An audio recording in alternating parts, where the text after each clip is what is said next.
Hey listeners, did you know that YogiTriathlete offers endurance coaching for body and mind? We offer personalized training plans for endurance sports, wellness and mindset, nutrition and recovery guidance, and race preparation and strategy, all within the supportive community of Team YogiTriathlete. So if you're ready to conquer your fitness goals and push your limits, our endurance coaches are ready to guide you on the journey to peak performance. Go to YogiTriathlete.com today to set up your free 30-minute discovery call and embrace a future of strength, stamina, and achievement. Your goals, our experience, the perfect match for unstoppable success.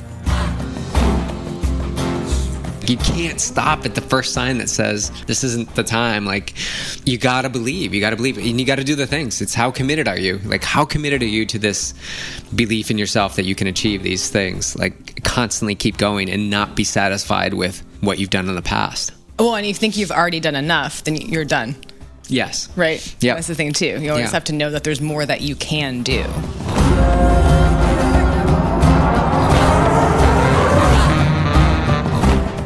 Welcome back to the Yogi Triathlete Podcast. I'm Jess, and I'm here with BJ and Jennifer. Jennifer is the creator of Finding Endurance. She has a new podcast, the Finding Endurance Mindset Podcast. We've got BJ, who's our head coach here at Yogi Triathlete, and these two are fresh off of IRONMAN 70.3 Oceanside, and we're here to smack it down because we know you guys love these Smackdowns, and a lot of you have found us because of the Smackdown. So they're not going anywhere, and we're here today with a fresh one. And speaking of fresh, we're going to kick this one off with a question over to Jennifer Volman, who's been on the show before. We'll put links to all those episodes in the show notes for this episode. This was her first time racing the Oceanside course. And so I want to get, what are your kind of first thoughts coming off of this race that we've been raving about, and now you've got in yoga, as we would call Vijana. Now you have first-hand experience at this course that we believe is one of the best on the circuit. No, it is the best on the circuit. This was definitely my favorite 70.3 I've ever done. The bike was really challenging, which I love. And that run course, I don't think you can find a better run course on an Ironman circuit, like hands down. Like every 2 miles, it changed. There was people, there was energy. It was exciting. It's my new favorite 70.3 race by far. Yeah, you've already booked your room at the top of the stairs here for next year. I did. I claim it. I will be here next year. So no homestays. We've got our homestay booked for eternity. It was so fun to, obviously we've been raving about it, and then to have you experience it and to love it as much as you did. I mean, I agree. I think that run course, hands down, is one of the most spectacular. It absolutely showcases Southern California in a way that I'm not sure I've ever seen a triathlon showcase it. Even the ones down in Mission Bay, which is the birthplace. It's just so, it's so suiting for an Ironman event because it's challenging, and then it's just brilliant with colors, the strand. It's so alive. So we love that you had that experience. And Beach, this is multi-time. You can tell us how many times you've done this. 4 times. How does it feel for you being a 4-time now finisher of this? Like, is it just as amazing, or do you fall more in love with it every year? I certainly love the course more and more as I race it. I think I've shared, living on the East Coast, looking at this race, we used to watch it online, and it would be like rainy and cold early on. And I'm like, I'm never doing that race. And here we are 3-4 miles down from the race venue, and it is the best 70.3 in my opinion. When they have the ocean swim, which is something I wasn't always a fan of, but I actually love that better than the harbor. But yeah, I love this course 4 times around. I'm going to make it a 5th next year for sure. It's hard not to race this, but it all comes down to that run course, which selfishly I get to train on as much as I want to. So I really know the hills and the ups and the downs, and it just doesn't get better than being on the strand, right? Like literally 10 feet from the water, splashing up, and the people on that looped run. That's the jam. The spectators, the crowds, the sun came out to play yesterday. The warmth. It was a typical SoCal spring day. All right, well, let's get into the nitty gritties. Let's start smacking this down. Let's talk about the morning. It was chilly. It was in the 40s. And then, of course, always the chatter about the water temps and all of that. But Jennifer, let's start with you. Like, let's talk about how did you prepare, just things that you did in the morning to really acclimate to the temperature and also get your mind in a good place to race, because both of you, by the way, totally crushed it, and we will reveal those times and those places at some point during this podcast. But let's talk about, how did you prep in the morning and get yourself ready for that? Yeah, I always warm up, and I have my athletes always warm up a lot, especially before a cold race, because the last thing you want is to not have your body have warmed up and your heart rate up, and then you hit the cold water and then it jacks your heart rate up, and that causes that panic too. So I went out to the beach. So there's nobody on the beach, and I just ran. I did some like strides. I did some easy running. Actually, just me and the pros were out on the beach warming up. And then it was so beautiful. Like the sun hadn't been up yet, so I took a few minutes. I sat in the sand and I did a quick meditation and just was just really grateful to be there. And I always like to ask the place that I'm racing in, like safe passage for the day. So I was able to do that and take some breaths, and then get my wetsuit on and then, get ready to go into race. But I think especially for cold water swimming, having your body warmed as much as you can before you get the wetsuit on and before you get into the cold water makes a difference between if you panic or don't panic in the water. Yeah, 100% agree. You got to get warmed up, whether breath work, running, find a way. I was in my wetsuit for the first time before I dropped off the morning clothes bags, and I had my running shoes on. So I was doing little circles in the transition zone until Yo was coming in hot around one of the corners. He was certainly on fire, and he's always got AirPods in, so you just you get out of his way for sure.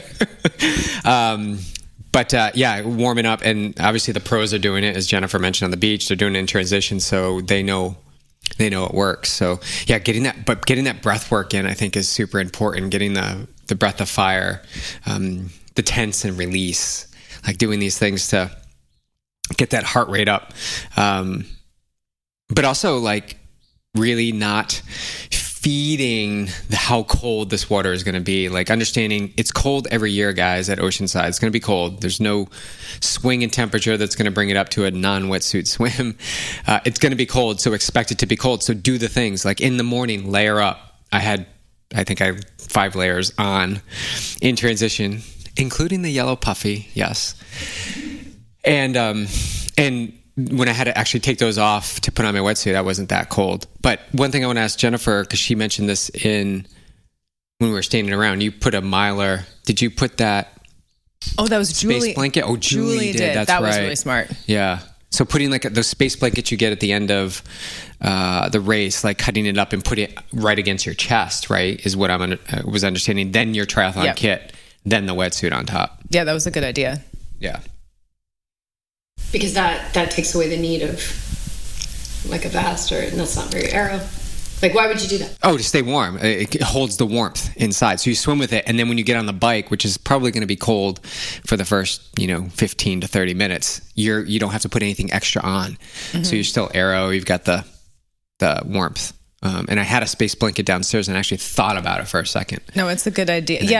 And we went back and forth, like, what do you wear on the bike and what you don't. Even at that point, we were deciding. It was funny. We were so cold waiting for the swim, and I was like, I'm putting all my clothes on when I get, and then I warmed up in the swim. I was like, never mind, I'll be fine. But I had asked a few my friends who are pros, like, what do you do for this? And the last thing you want, like, a vest is less aero. So if you're going for like time, the vest is not your best option. It's better if things underneath your tri kit. And so I talked to one pro that like takes Vaseline and puts it on a base layer. Other people will do like the space blanket's a good idea. Just things like that. If you're really thinking about like how do you be the fastest on the bike, what you put on matters. And stay flexible. Like we were just saying, I was going to put on arms, possibly going to put on whatever else I had in my bag. And by 15 minutes into the swim, I was like, there's no way I'm putting anything on because this water isn't cold. I don't feel cold. The sun is already coming up. It's only going to get warmer. Yeah. And the other thing too, for cold swims, I always take a disposable like bottle of water, and a minute before we got on the swim, I poured it down my wetsuit and toss it. And I do that. I've done that at La Quinta. I've done that for St. George, the cold ones, because it takes that is it's cold, and then you get that initial shock out of the way, and then you get in the water, you've already had the first shock, and your body's already warmed up the water inside your wetsuit, so you're already warmer by the time you get in, and that helps a lot too. Yeah. And I also find a little sweet treat is that when the air temperature is as cold as it was yesterday, which was 44 degrees in the morning, and then water temperature was high 50s. I don't know what the final temp was. I think it was like 60 in the harbor. Well, it's going to be a couple more degrees warmer in the harbor, which it did get switched from the ocean to the harbor. Is that when the air temperature is much colder, I find that when you jump in the water, you're like, this is totally fine. So if you're avoiding this race or you're fearful of this race because the water temperature is so cold, if you just take preparation to keep yourself warm, like these, it just takes a little bit of effort to set yourself up for success as opposed to sabotage. You get yourself nice and warm. I love that idea of like throwing water down your wetsuit is great. The space blanket, so whatever the next race is, save that space blanket, put it in there for Oceanside next year. And then know that, if your mind is getting caught up in the water temperature, it's actually not really an issue if you do the right prep, and if you're lucky enough that the air temperature is cooler, it won't feel shocking at all. It actually feels warmer than you think, and you're like, and then you haven't wasted all the energy that you can now have for your race performance because you were worrying about the water temperature, which is actually kind of a non-issue, because when the air temperature is colder, it actually feels really nice. So, we jumped in the day before into the ocean. It was mad. It was crazy because we had a storm, and the water temperature felt amazing. Yeah, that's the other thing too, is like if you're going to go to a cold water race, get your wetsuit on, get in the water, even if you don't swim, but just like get your face. The biggest thing is the face. It's like the chest and the face. I think what we did though, too, getting in the water, it was like fun, playful. Like, oh my gosh, Brandon, it was who came from so much fun. Rhode Island, hadn't been in the ocean in a year. It was like just have that new relationship with it, like just having fun with it. We had Edward, my athlete, had never swam in the ocean before, and so we're walking down, and it's like the ocean's mad. We got our wetsuits on. His mom's like, "Are you guys gonna go in that?" Like, but we had so much fun. We just were like kids, like playing in the ocean and like splashing around and getting adjusted to it. It was a great way. That was a perfect like race morning, pre-race morning routine. I love that idea of really how we approached it. And we approached it that way of like this actually going down and meeting for this swim, even though it was like such a short amount of time. Like these guys drove in to meet us to do this, but like the goal wasn't get out there and get a swim in. So, if you live landlocked or you don't live near an ocean, the ocean is very different than swimming in a lake. But if you can get here and get into the ocean with the goal of just getting acclimated to the water, just meet the ocean, just have a meeting with the ocean. And then because the ocean was so crazy and there's so much white water and it was pushing us around, the current was so strong, we just went in like children and had so much fun, and it lightened everything. It just lightened. It was cold out. It was all these things, stormy seas. It was like perfect storm stuff. And we had such a blast. And so it's not about getting in the ocean and having some like really successful swim. It's like go in and get acquainted with her and let her know that you've arrived. And like Jennifer said, always ask for safe passage because she'll win 100% of the time. Yeah, you don't mess with the ocean. No, you don't mess with the ocean. Wait, one more thing on the swim. Just a few tips. Please. Socks. Oh yeah, the socks were good. You can throw them away just, 2 minutes before you have to go. Yeah. Water bottle with the gel, like you have that available. You have the handheld water bottle, and to do what Jennifer was talking about, throw it down your shirt. I always use baby shampoo in my goggles, always for anti-fog. Like that's 100%. And use the fresh water to rinse them out. So bring the water. I had 2 bottles of water, one for the goggles, one to put down my shirt or my wetsuit, gel, socks. Oh, and get in the middle. Get in the middle of the swimmers. So if you're standing in a crowd, get into the middle of them. When you go to get to the start gate where they're letting 5 people go every 5 seconds, there's plenty of time in there before you get there to get into the middle of the group of people that you're standing with. And then when you get into the line, you can get to the far right or far left, whatever you want to do, and get in that line? Because I lost you sort of there. I was in the far right one. I didn't see you. Some guy went in between us. Oh, okay. I was right behind you. But yeah, I was standing on the outside and BJ's like, come in the middle. And it was like a couple degrees warmer in the middle of people than where I was. And I had it, like, I've never done that before. That's what I was going to say. Explain why go in the middle. It's because of the body heat. And then also explain what you did with the socks. Yeah, so I wore Jess's pair of socks. I forgot. But just because the ground is so cold and we were on concrete waiting around, the sand was cold. So I just I threw morning clothes back in, but I kept a pair of socks to keep them on my feet, just to keep my feet warm. And that made a big difference. And then you toss them right before you get into the water. All right. So as we go with each discipline, let's throw down your times. So what was your swim times? I know you have them pulled up. We'll get Jennifer's pulled up too. Did you have what the finals water temp was? 59. 59. According to my watch, but I think it was warmer than that. I really do. There was that cold section that was probably in the 50s. But I agree. For me, there's like a La Quinta is like a shock. And like you get claw hands. Like I didn't have claw hands. Like it felt more 60s. All right. Swim time for me was 33:11. So very ecstatic about that. Like super pumped. Because my swimming has been a far cry from where I have been in the past based on, the past. This is where I am today. So what does it demonstrate? I think this is really important. You know, I've had some shoulder mobility issues for almost a year now and working to come back from that. So swimming volume has been down, frequency has been down.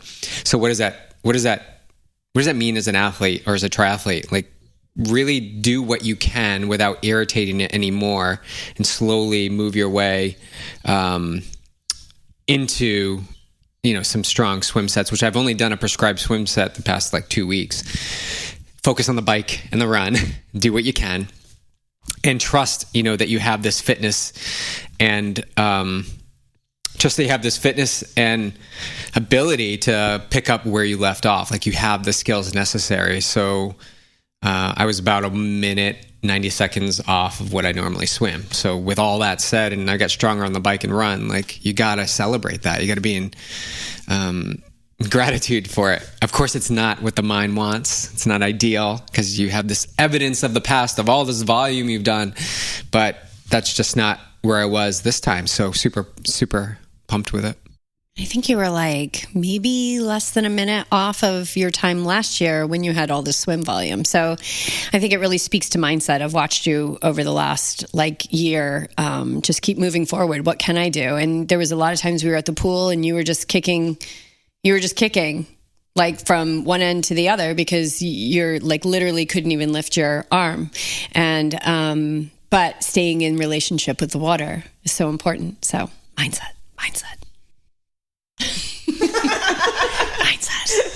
That's those subliminal messages. Mindset. Okay, Jennifer, swim time. How do you feel about it? So my swim was 37:29, and I don't love the time, but I felt really good. I felt really good when I was swimming, and I swam over by about 200 yards. My pace actually was 133 per 100, which is about what I felt like I was swimming. So that's on par. It was. When you come back in, the sun is in your eyes. It was really hard to see their buoys. The people were yelling. So I think I'm not surprised that there were some weird navigation issues that I had. So I felt really good. I, for a year, went through panic swimming. I would panic every time I would do an Ironman swim or half Ironman. And it's great that now is fully in the past. Because that was a very crowded swim. And also BJ and I both have Texas coming up, and that's an extremely crowded swim. And I got really mad last year in Texas when I was swimming. I was so frustrated with all the people and the contact. So I'm glad for me that the harbor swim equaled a really it was pretty dense swimming with people, and it was fine. I wasn't mad at anybody. I just did my thing. I could navigate. I was okay with people touching me. So that's good prep in 3 weeks. So I feel really good about it. It's not a great time, but it was choppy. I think the pace was pretty good. I'm happy with it. All right, let's move on to the bike. What did you end up putting on for that bike? Oh, that was fun. I did a 2:47:38. Yeah. Happy with that? I'm really happy with that. So going into this race, I really love cycling, and that is usually my favorite part. And so I have Ironman Texas coming up, and the point of Ironman Texas is to qualify for Nice to go to Worlds. But this year, there's an opportunity for women at Oceanside, if you're top 5 in your age group, to get to a slot to Ironman Worlds. And so this race was kind of like, this is my race, like into my A race. And so I was like, well, might as well just like go for Nice while I'm going to do it. And so I knew to do that, I would have to ride really hard, because that's one of my strengths. And so I knew that I wanted to like really push the power on this and know that I might risk overriding, but I wanted to see what that line was. And so I'm really happy with this. That was a fun bike course. Yeah. It was really fun. Did you end up putting any layers on? No, halfway through the swim, and I was like, oh, I'm kind of hot. I don't need anything. I didn't put anything on. Yeah. Nice. I know it was fine. I was warm the whole time. Quick transition. Any advice about the bike course, things that you did or things that you observed that would help people navigate this course? Because this is another one, that there's some trepidation about this course. It's tough. There's a lot of climbing. Also, you can't ride this course, which is kind of the beauty of race day, because you get to discover this beautiful part of Oceanside that nobody really gets to see because you're on Kemp Pendleton. So it's really a gift that they open that up and they allow us to race there. Yeah, it's really cool. Yeah, so this course is definitely a course for cyclists. And if you are a cyclist versus a triathlete, there's different ways in which you kind of ride your bike. Triathletes were used to like really focusing on numbers and power and data, but you're going to ride this course not as well as you can if you do that. So because of like the pitchiness and the punchiness of the hills, because there's like some steady climbs, the goal in an Ironman isn't to hit your power numbers, it's to ride a bike fast. And that means that sometimes, like if you're going to like an apex of a climb, you should actually push the power there to get faster speed to carry your momentum up and over so you can descend faster. And as a cyclist, like you learn how to do this. Triathletes, we tend not to. And so what I saw a lot of on the course was people like just doing their power numbers and losing so much speed on the descents. Like there are so many people that would pass me on a climb and then like sit up on a descent and I would fly by them. I mean, giant men should not be faster than somebody that is 80 pounds heavier than I am. It just doesn't make any sense. But I, was much faster on the descent, and it's just free speed. Like you're not pushing any watts. I'm still recovering and I'm going 30 miles an hour, and I can carry the momentum up and over the next hill, which means I'm doing less power up and over the next hill and carrying it down. So if you're going to do this course, think about like, how do you make a bike go fast? Like you ride the apex a little bit harder. You really work on descending. You work on your lines. If you are a faster cyclist and you're able to ride through people, get right up to somebody, especially in the wind. There's a lot of wind that day. You get right up to somebody's wheel and then you make the pass, because then you're legally drafting for those 20 seconds and then you make the pass. So just like tactically riding this course over time, especially in the wind and the way it is, will make you much faster. Even if you're going for a top age group slot or you're just participating, everybody wants their bike time to be faster. So it's just ways about how do you attack the bike differently. It's not just about what's your heart rate and what's your power. It's being smart about the course. My bike time, 2:43.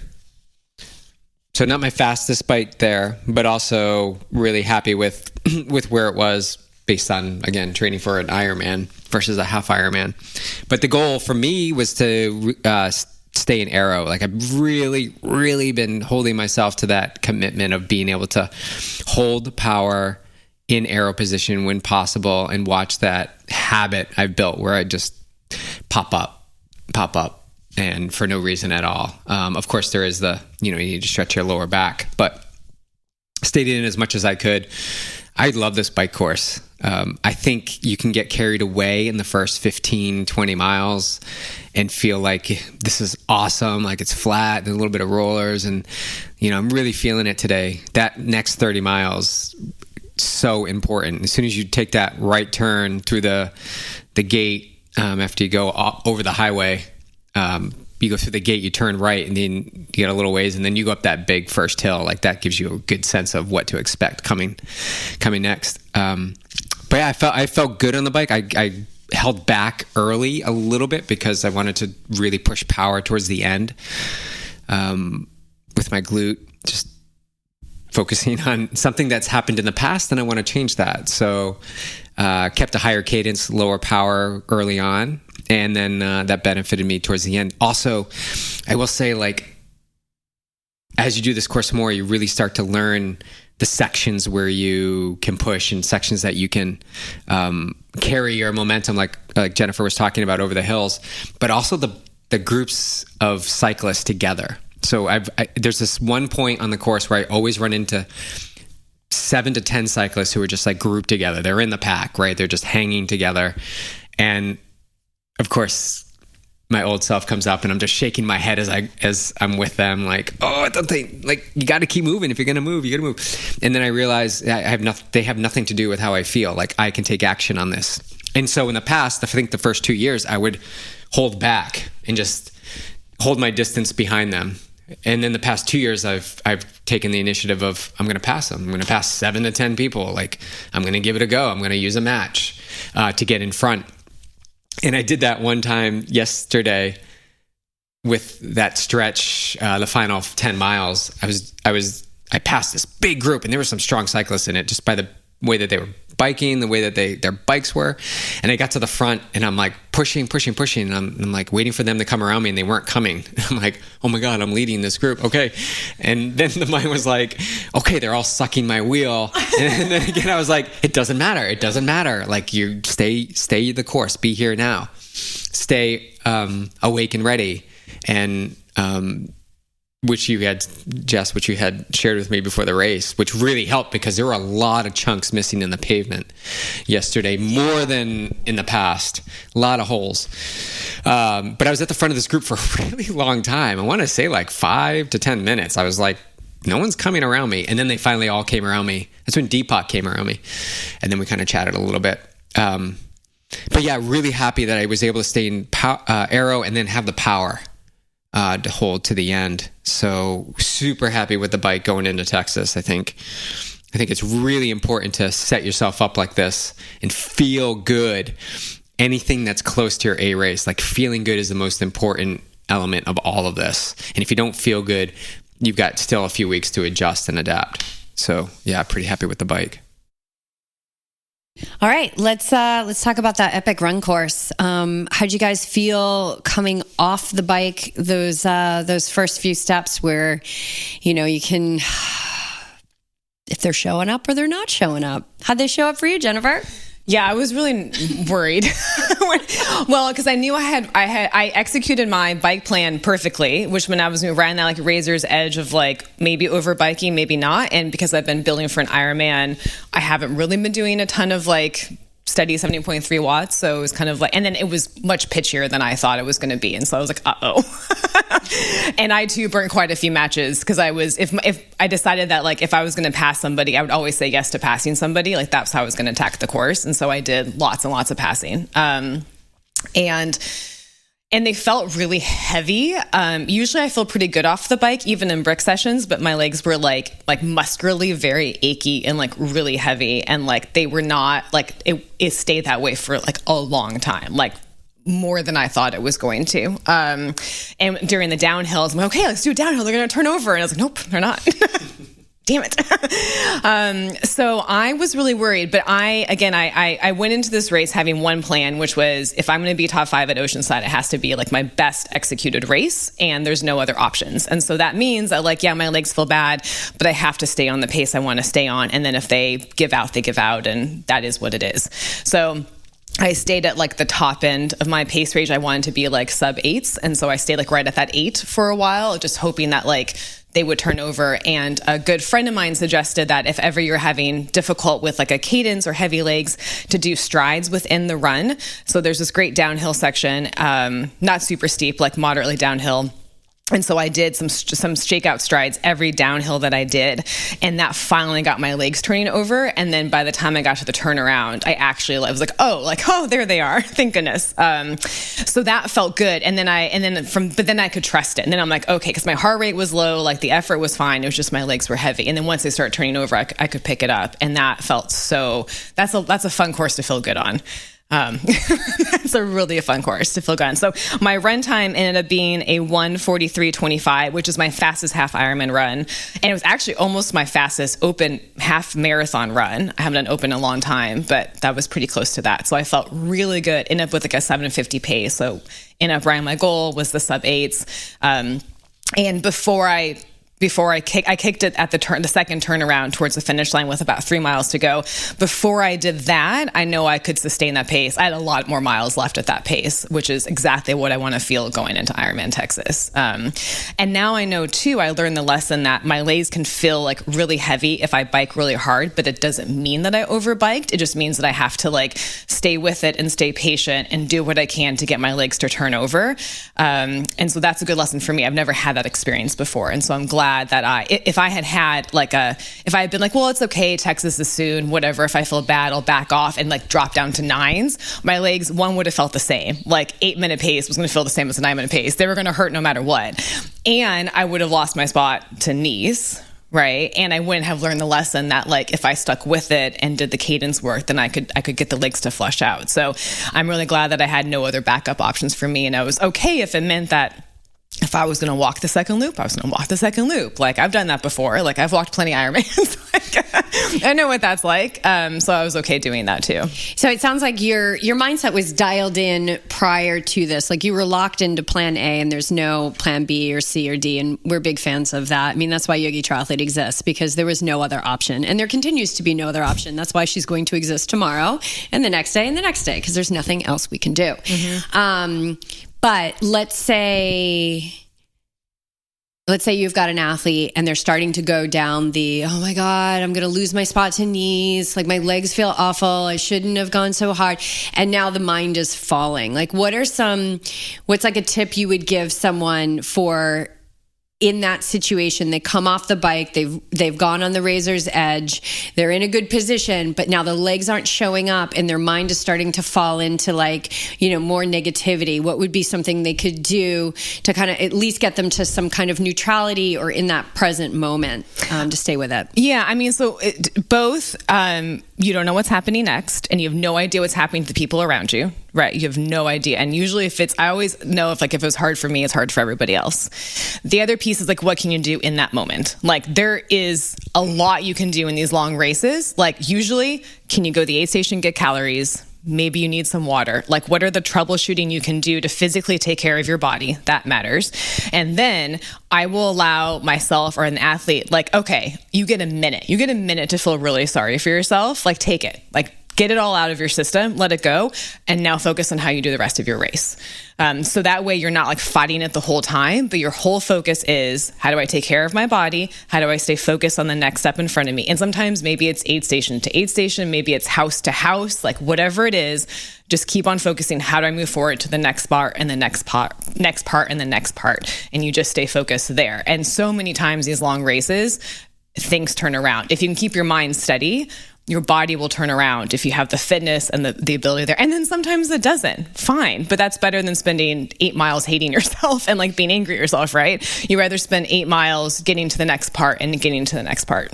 Yeah, because hating yourself for those miles, all that does is slow you down, and it's poison. It's just poison to your heart and poison to your muscles, like your physical heart. Yes, your energetic heart, but like your physical heart, your brain. It's like everything is reacting as if what you're doing is a massive threat, and it's already taxing the nervous system as it is because you've already gone beyond. Right? That's your body giving you signals saying like, "Oh, I'm kind of tired." But as endurance athletes, we need to override that. We need to keep going, and we do have control over our response if we do train the mind. And so that's how you hold into that steadiness, that unshakability, which is something I love. I love to feel that unshakability of the mind because it's all within my control. But like BJ had said earlier, just like the be here now, like right now, like right here, right now, right here, right now, just be right in what's happening. Like what is the truth of what's happening right now? Even if it's like counting the number of dogs you see on the course. Yeah. I mean, literally like whatever it takes, because there's such joy around you because you have people doing amazing things. People are really excited about their moment. This is their first race they've ever done. Like their family's there. Like there's all these beautiful emotions around you too that you can tap into. So like if you like dogs, finding the happy dogs, like whatever it takes to just be like in that present moment, find the right car. I mean, literally whatever it takes. But if you do that, at least you bring your mind to like what's happening right then. Yes, love it. Okay, Beach, let's talk about your run. My run. So fun. I love this course. I really do. I know that I can run faster on it since the first year I did it. It just suits me. You know, it's not flat. There's some rollers, but there's a lot of flat. But I love the undulations of it. I love the variety of it, and it's a loop course, which is my jam. So yeah, I did a 1:32.05. My goal was to break 7 minutes per mile on the run. I came in at 7:02. So close. But that's what's going to keep me coming back. And looking back, it is the fastest half marathon of 70.3 I've done. The previous one was 13 years ago. What? In Providence. I mean, that's huge, BJ. That's amazing. So I think in Providence was super hilly, if you remember that course, when I was 39. So what is it? It just Or 38. You're 38. Yeah. It just points to, like, if you believe, like I say this a lot, I believe I still can get faster. I believe I can still get faster. Even if I don't see evidence or nobody jumps on board with it, I believe. And I think self-belief is that element that athletes are always constantly working on to build. And sometimes it takes like the vocal cues, like constantly saying it to others, like, I believe, and surround yourself with people who believe in that, and maybe move away from the people who are not helping to support that mission. But I believe I'm still getting faster, and it just showed. Like, I've run my fastest half marathon like since 2011, so that's pretty phenomenal. That's huge. That's crazy. And I still think I can get faster. I'm gonna. And you had such a good bike. And I had a good bike. I had a solid bike. It wasn't. Yeah. Yeah. So to your point of the legs, I think too, when the water temperature is colder, I feel like those first few miles of the bike kind of zap a little bit extra out of your legs. Like, they're trying to warm up, but they're cold, and so maybe your muscles are working harder. That's just my belief. But I too came off the bike and I was like, oh, I don't know what's going to happen here. But my legs were a little, actually, as I was coming in from the bike, I saw Brittany going out up the hill, and I was like, wait a minute. She's not that far away. This is Brittany, my old training partner out here. So I was like, I'm going to try and catch her so that we can run together. So that was sort of a little carrot for me. Never caught her. She's a professional. But getting up that first hill, I knew that the legs were going to come around. I had my handheld in my hand, and for some reason, I just didn't want it in my hand. I'm just like, I don't want to run with this thing. So I kind of drank, I think, almost 3/4 of it in the first 4 miles, because it wouldn't fit in my back pocket unless I drank some of it. So at around mile 5 or 6, I was able to slip it into the back pocket. And then that was it with that thing. I moved to cola, because you guys were talking about how do you pull yourself like into the moment, maybe because your mind is sort of drifting. And I felt that a little bit. So I just started taking cola at mile 6 or 7, which is so good. Oh, I love Coca-Cola on the run. Yeah, let's take a moment for that. It's really good.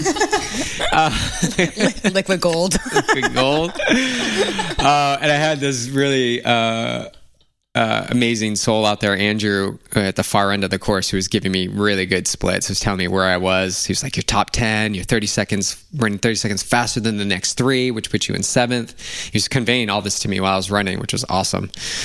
And then I got to that turnaround, and it was game on. Like 2.5 miles, just push as hard as I could.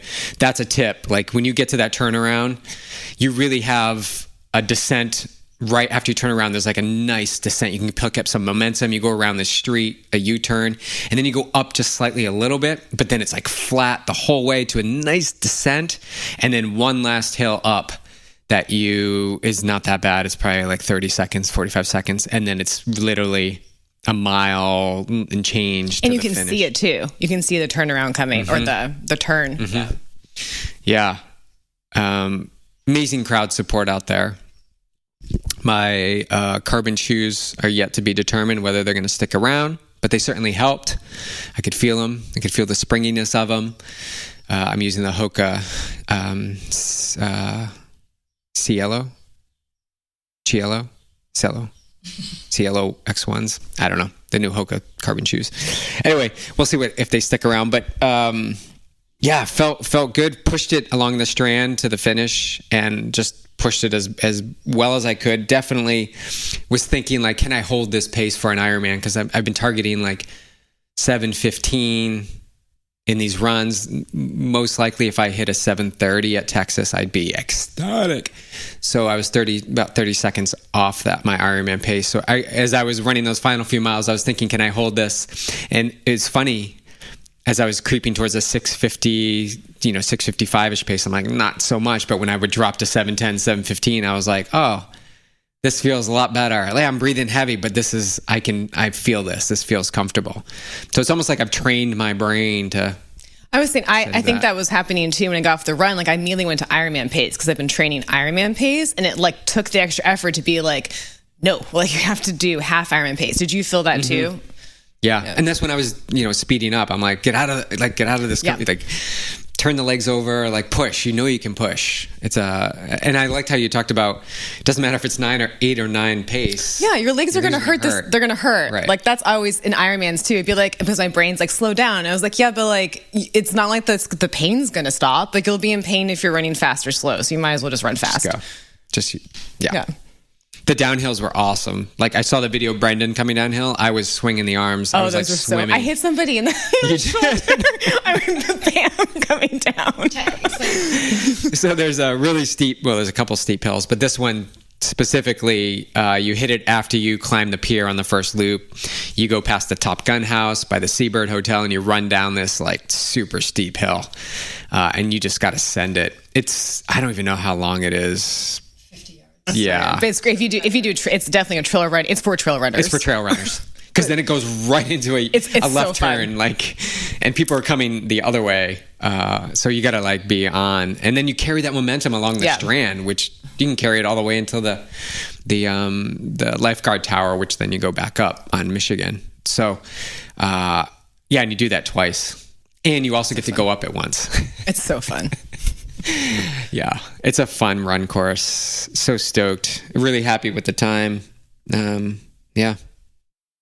And let's talk a little bit about nutrition. I'm sure people are curious about what you were targeting per hour. Did you have to shift on the fly? Yeah, tell us about your nutrition. We'll start with you, Beach. So starting from the swim, a goo before the swim. And then right out on the bike, I'll start my hydration like 10 minutes in. I've got water bottles stacked with Goo Roctane energy drink with probably about a third to a half packet of the right stuff for most sodium.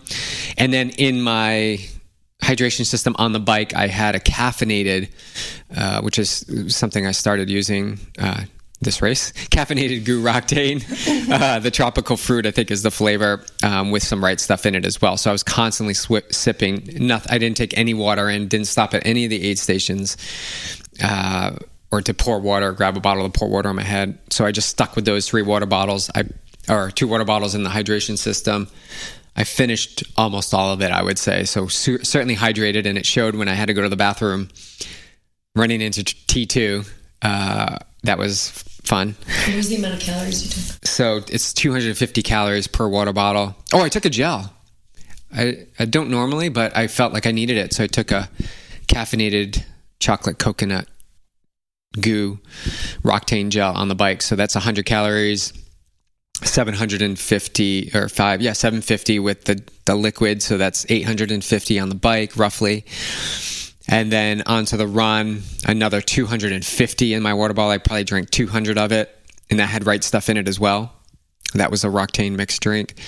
And then cola. I don't know how much cola has, but a lot. So I just kept drinking cola every aid station. I took cola and then water, cola and then water. I just got on that system. So that's all the calories I had. But I had a little bit around mile 4 or 5. It was kind of like a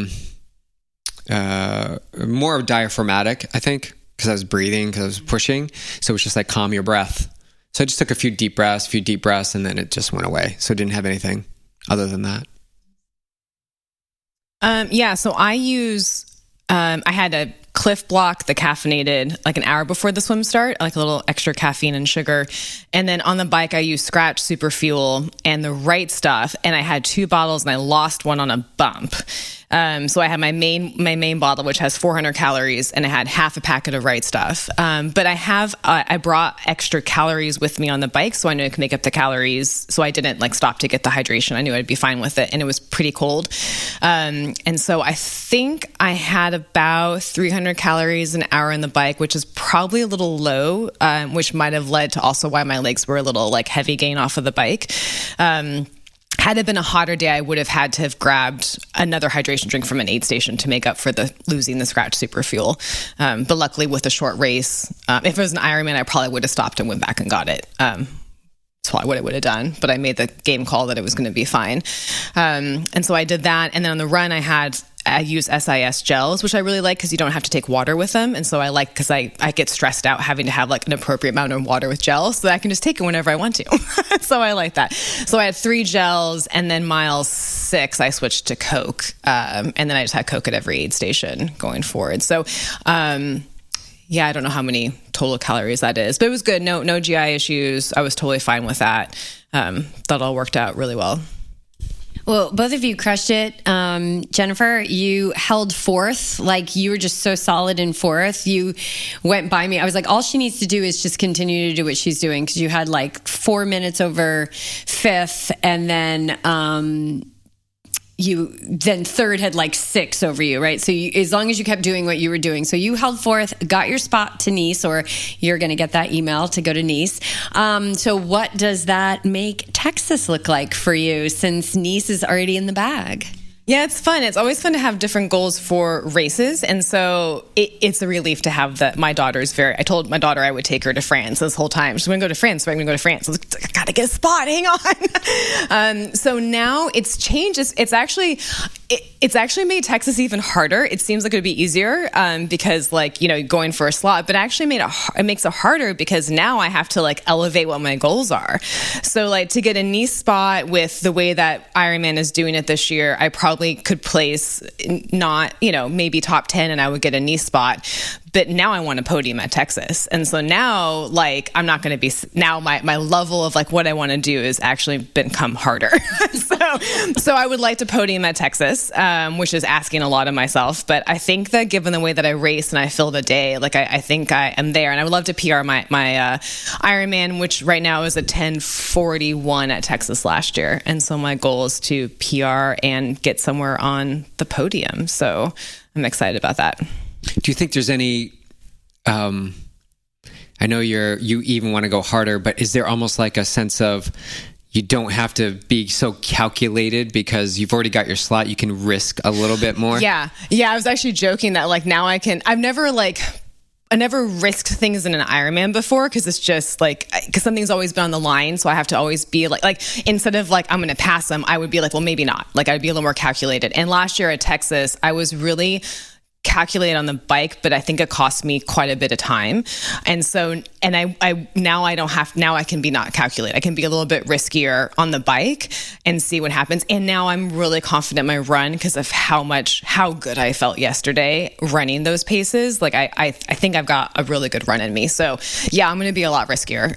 The downside is like, if you risk an Ironman, like those last 10 miles of run could really suck versus a half. You only have a couple miles. So it might be a long day, but that's fine. I mean, whatever. I've had long days before. No plan B. You just got to go out there and go for it, yeah. Right? It's like what you love, and you've set yourself up for to have that slot already taken care of, and of course you're going to elevate. Like, of course you're going to go for something bigger. It's who you are. That's what happens. That's what happens. Like, life's going to call you to more. So it's like, if you can call yourself to more, then it's like you're in flow with how life wants you to express yourself. It's perfect. Beach, top 10 at Oceanside in both of you, very competitive age groups. And arguably one of the toughest courses, tactical and strategic courses on the circuit. But you got 9th place. I think you were like, 90 seconds off of 7th. So you did amazing. And how does that leave you set up for Texas? Yeah, all the sights have been set on Texas. So this was just another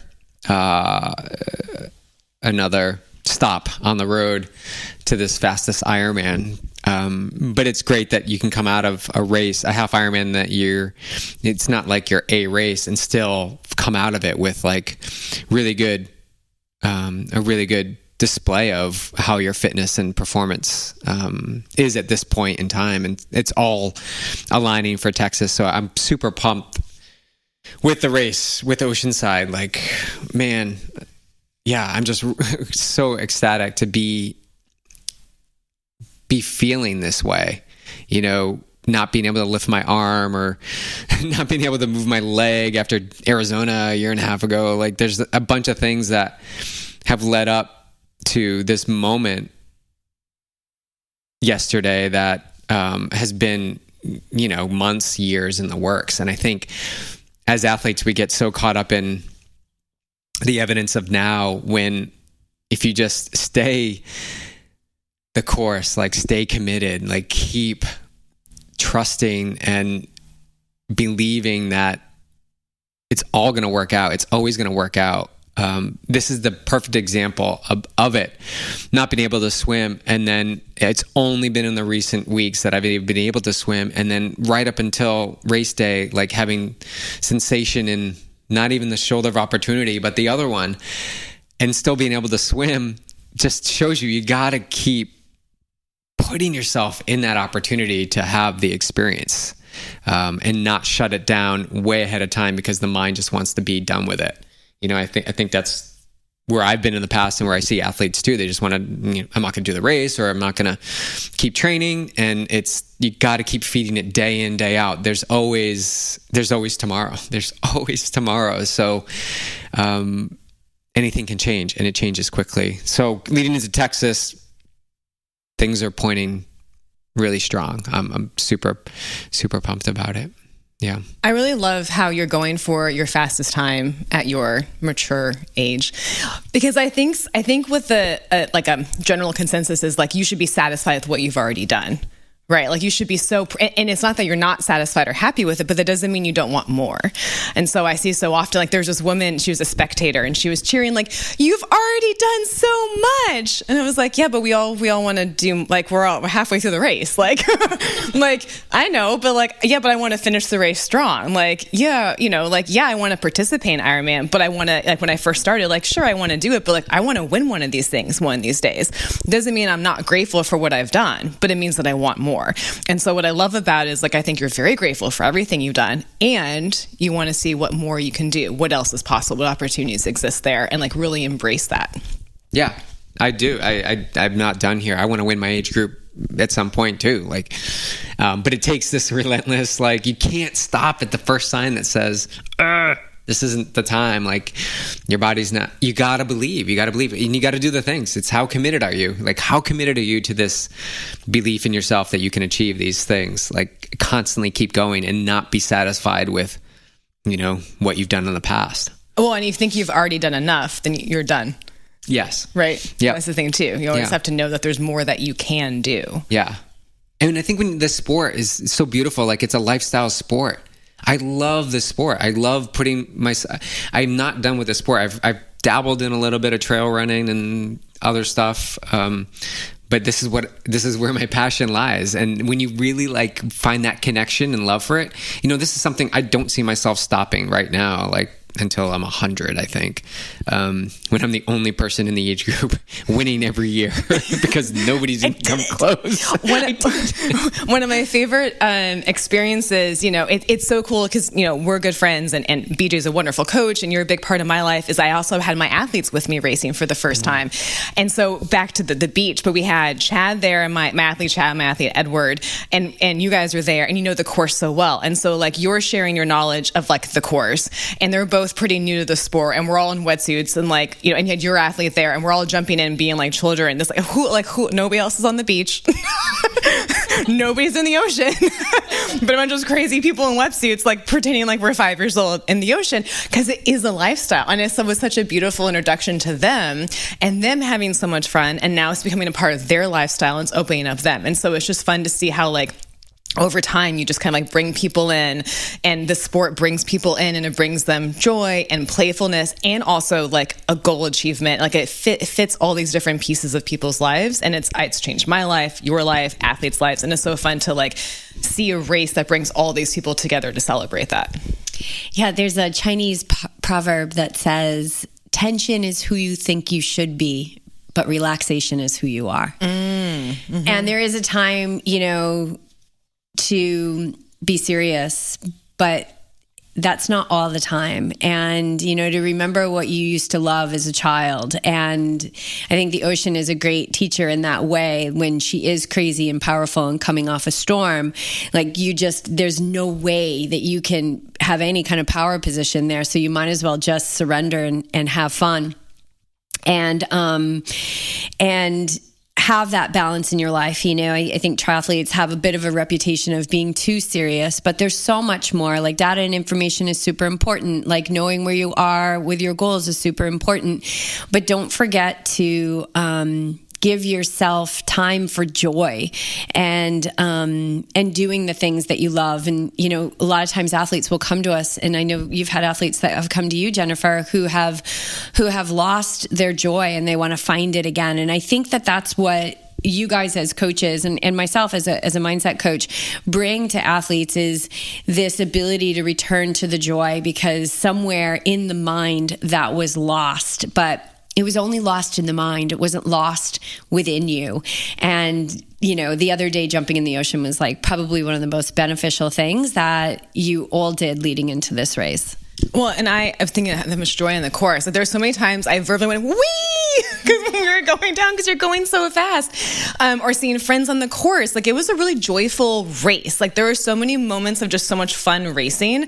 And like, you have to get a kick of everybody like peeing themselves in their wetsuits waiting for like the race to start. Like, there's just so many like fun parts of like humor and joy just built into triathlon when you're open to it. The one moment that stood out to me, it's so clear, vivid, where these fans, one little girl had a sign that said free high fives, and then right after her were two sisters with their hands down for free high fives. And I was like, I gotta run over there and I gotta give it. So I give them high fives, and it's that joy. It's like connecting with the crowd and having a blast. And yeah, I was running fast, but you can also, you know, engage and interact with them, and the kids love it. They have no idea where your hands have been, but they're just like their immunity is getting built. But yeah, that was a pretty phenomenal, joyful moment. Awesome. That was amazing. And that's one of the things that has kept me in the sport for so many years, is it's like our separation falls away and we just become one big family, especially on race day. And if you're thinking about doing Oceanside, do not wait. Like, sign up, come join us next year, because it is just so alive. That run course is so alive. Oh, just want to give a shout out to the race director, Sabrina. Yeah. My God. She had her hands full with the weather the past couple of weekends in Oceanside and the change of the swim. But she's a dear friend of ours and just does an amazing, amazing job with Oceanside. I just wanted to give her a shout out. No, I mean, that's one of the best run races I've done. I don't know how many Ironmans and half Ironmans, but it was wasn't it 3,000 athletes? There was like 3,000 athletes that were racing, and that was really well organized and planned, and that was easy to be an athlete, and all the logistics worked out really well.